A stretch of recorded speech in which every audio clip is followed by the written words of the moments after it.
ఈ కొత్త మావిగన్ అనే ఒక ఒక పదాన్ని మీరు కాయిన్ చేశారు. అసలు అది గతించిన చరిత్ర.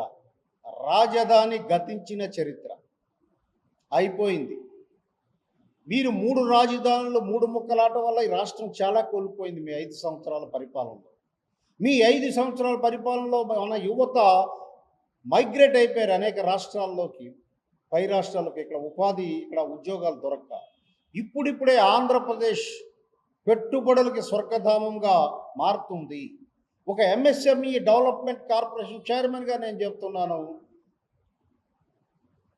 దేశంలోకి ప్రపంచం నుంచి వచ్చే పెట్టుబడుల్లో 25% ఆంధ్రప్రదేశ్కి ఈరోజు వస్తుంది అని అంటే గర్వించాలి ఆంధ్రప్రదేశ్ పౌరుడిగా మనందరము కూడా. అటువంటి ఒక బ్రాండ్ ఇమేజ్ క్రియేట్ అయింది ఈ రాష్ట్రంలో.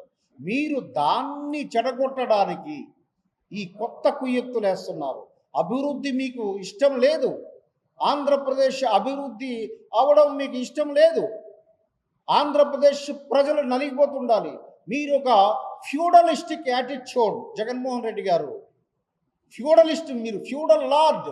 ఫ్యూడలిస్ట్ యాటిట్యూడ్లో ఎలాగుంటుందని అంటే ఎవడు బాగుపడకూడదు, నేను మాత్రం అద్భుతంగా ఉండాలి, వాళ్ళు బాగుపడకుండా ఉంటేనే నేను చెప్పిన మాట వింటారన్న ఆలోచన ఉంటుంది ఫ్యూడలిస్టులకి.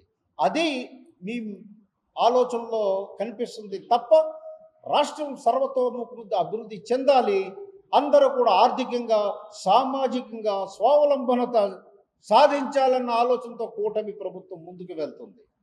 ఇది మీరు స్వాగతించాలి. మీరు స్వాగతించకపోయినా ఈ రాష్ట్ర ప్రజలు స్వాగతిస్తున్నారు. మీరు చేస్తున్న అకృత్యాలు, కుట్రలు అన్నీ కూడా రాష్ట్ర ప్రభుత్వ ప్రజలు గమనిస్తున్నారు. రాష్ట్ర ప్రజలు మీరు గమనించడం లేదనుకోకండి, గమనిస్తున్నారు. అలాగే నెక్స్ట్ మేమే అధికారంలోకి వస్తామని ఒకవైపు చెబుతారు, అందరికీ భ్రమల్లో పెడుతున్నారు.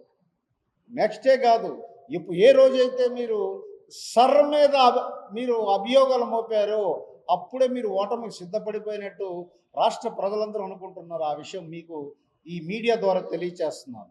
ఎందుకంటే సర్ మీద అటాక్ చేసిన వాళ్ళందరూ ఓడిపోయారు ఈ రాష్ట్రం ఎన్నికల్లో. అంటే దొంగ ఓట్లు, మీకు లేని ఓట్లను అక్కడ ఏర్పాటు చేసుకుని గెలిచే ప్రక్రియలన్నింటినీ కూడా అంతిమ చరణం పడుతుంది ఈ సర్ ప్రక్రియ. ఎలక్షన్ కమిషన్ ఆఫ్ ఇండియా చాలా ప్రతిష్టాత్మకంగా చేస్తున్నటువంటి కార్యక్రమం. కాబట్టి మీరు 2029లో రావడం అన్నది కల కాదు, పగటి కల కాదు, భ్రమ. అది మర్చిపోయి ఇప్పటికైనా ప్రజా సమస్యల మీద మాట్లాడండి, పాలసీల మీద మాట్లాడండి, గవర్నెన్స్ మీద మాట్లాడండి.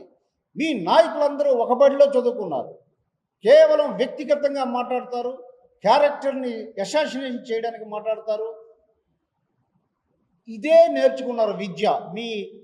మీ దగ్గర నుంచి కింద వరకు కార్యకర్త వరకు కూడా ఒకే లైన్లో మాట్లాడతారు. అది మీ ప్రత్యేకత. బూతులు, లేదంటే వ్యక్తిగత హరణం, అపోహలు క్రియేట్ చేయడం, ఇలాంటివన్నీ కూడా చేస్తుంటారు. అవి మానుకొని రాజకీయ ప్రక్రియ, ప్రతిపక్ష నాయకుడు ఎలా బిహేవ్ చేయాలి, దయచేసి రాజ్యాంగం చదవండి, కాన్స్టిట్యుయెన్సీ అసెంబ్లీ డిబేట్స్ చదవండి. మీ నాన్నగారు ముఖ్యమంత్రిగా ఉండేటప్పుడు 1956 నుంచి కూడా అసెంబ్లీ డిబేట్స్, అసెంబ్లీలో ఈ ప్రక్రియ ఎలా జరిగిందో ఒక 6-7 వాల్యూములు ప్రింట్ చేయించారు. అవి చదవండి, మీకు నేను సలహా ఇస్తున్నాను ఈ ప్రెస్ మీట్ ద్వారా.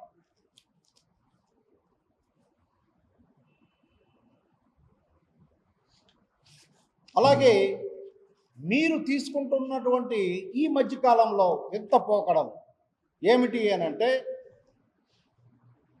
మేమంతా గమనిస్తున్నాం, రాష్ట్ర ప్రజలందరూ కూడా గమనిస్తున్నారు. అనేక యూత్ సోషల్ మీడియాలో మీ ఇష్టం వచ్చినట్టు మా అధ్యక్షులు పవన్ కళ్యాణ్ గారి మీద కానీ, లేదు అంటే కూటమి నాయకుల మీద కానీ విశిక్షణ రహితంగా కామెంట్స్ పెట్టడం. చాలామంది మేధావులు కూడా, వాళ్ళు కుహనా మేధావులు, నేను ఆల్రెడీ ఖండించాను వాళ్ళ చర్యలు తీవ్రంగా. అందులో కొంతమంది రిటైర్డ్ ఐఏఎస్ ఉన్నారు, కొంతమంది మెజిస్ట్రేట్లు ఉన్నారు. వీళ్ళందరూ ఎందుకు ఇలా తయారయ్యారో నాకైతే అర్థం కావటం లేదు. ఒక సోషల్ మీడియా, ఒక యూట్యూబ్ రన్ చేసిన వ్యక్తికి ఇక్కడ మరొకసారి చెప్తున్నాను, జగన్మోహన్ రెడ్డి గారు, మీకు మీ యూట్యూబ్ ఛానళ్ళకి, మీ నాయకులకి ఫ్రీడమ్ ఆఫ్ స్పీచ్, భావ ప్రకటన స్వేచ్ఛ, అది సంపూర్ణ హక్కు కాదు భారత రాజ్యాంగం ప్రకారం. ఇక్కడ మా మీడియా సోదరులందరికీ తెలుసు, వాళ్ళకి ప్రెస్ని ఫోర్త్ ఎస్టేట్ కింద బాబాసాహెబ్ అంబేద్కర్ గారు ఎందుకు పెట్టారు అని అంటే, ఏ వ్యవస్థ గాడి తప్పిపోయినా ఇది ప్రజల్లో చైతన్యం తెచ్చి ప్రజల దృష్టికి తీసుకురావడానికి ఫోర్త్ ఎస్టేట్ అని క్రియేట్ చేశారు తప్ప, నాయకుల మీద ఇష్టాసారంగా వాగడానికి, బూతులు మాట్లాడడానికి, వాళ్ళ క్యారెక్టర్ అసాసిన్ చేయడానికి ఏ రకమైన హక్కు లేదు.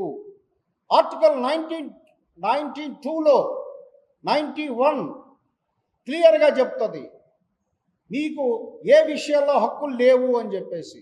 అలాగే రీసెంట్ సుప్రీంకోర్టు జడ్జిమెంట్లు కానీ, వేరియస్ హైకోర్టు జడ్జిమెంట్లు కానీ చదవమని చెప్పండి. మీకు ఒక లీగల్ సెల్ ఉంది, మీకు పేటీఎం బ్యాచ్గా చాలామంది ఉన్నారు మేధావులు, వాళ్ళందరికీ చెప్తున్నాను, మీరు ఇష్టాసారంగా మాట్లాడేటట్టయితే మేము ఇంతవరకు అభివృద్ధి, పరిపాలన సెటరేట్ చేయడం, సంక్షేమం మీద ఉన్నాం.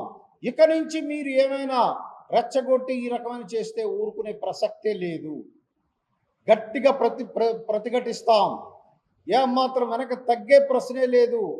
మీరు అల్లకల్లోలం సృష్టించి అందులోంచి లబ్ధి పొందాలి అని ఇంగ్లీష్లో ఒక ప్రోవర్బ్ ఉంది, ట్రబుల్డ్ వాటర్లో ఫిష్ క్యాచ్ చేయాలని చూస్తున్నారు మీరు. అల్లకల్లోలం నీటిలోంచి చేపను మీరు పట్టలేరు మిస్టర్ జగన్మోహన్ రెడ్డి గారు. అంశాల మీద మాట్లాడండి, గౌరవప్రదంగా మాట్లాడండి. మీ నాయకులకి మీరు చెప్పండి, మీరే తప్పు చేస్తే మీ నాయకులు ఇంకా రెచ్చిపోతారు. కాబట్టి ఈ విషయాలు ఏవైతే మీరు లేవనెత్తారో, మావిగన్ను, అమరావతి మేనిఫెస్టోలో పెడతాను, దాని మీద ఎస్ వెల్ డన్, దానికి మేము సిద్ధమే. కానీ ఇక్కడ మీరు గమనించవలసింది ఏంటంటే, మీరు మావిగన్ని, అమరావతి క్యాపిటల్ని మార్చడం అన్నది అసాధ్యమైన ప్రక్రియ. భారత రాజ్యాంగ ప్రకారం, స్టేట్ రీఆర్గనైజేషన్ యాక్ట్ ప్రకారం మళ్ళీ క్యాపిటల్ని మార్చడం అన్నది అసాధ్యమైన ప్రక్రియ అని మీకు తెలుసు, మీ లీగల్ ఎక్స్పర్ట్స్కి తెలుసు. కానీ మీ ఉద్దేశం ఏమిటి అని అంటే, ఇక్కడ కృష్ణా, గుంటూరు, అమరావతి ఏరియాల ప్రజల మధ్య చిచ్చుబెట్టి తద్వారా లబ్ధి పొందాలన్నటువంటి మీ కుయ్యక్తులు కరెక్ట్ కాదు. ఇది ఒక కుటిల నీతి అని ఈ రాష్ట్ర ప్రజలకు మీ ద్వారా తెలియజేస్తున్నాం. కాబట్టి ఇకనైనా బాధ్యతాయుతమైన ప్రతిపక్షంగా మీరు ప్రవర్తించండి, మీ నాయకులకు బుద్ధి చెప్పండి. రాజకీయ పార్టీ అనంటే మీరు ప్రతిపక్ష పార్టీ, ప్రజల వాయిస్ లాగా ఉండాలి, కానీ మీరే సమస్యలు క్రియేట్ చేయడానికి ఉండడానికి లేదు.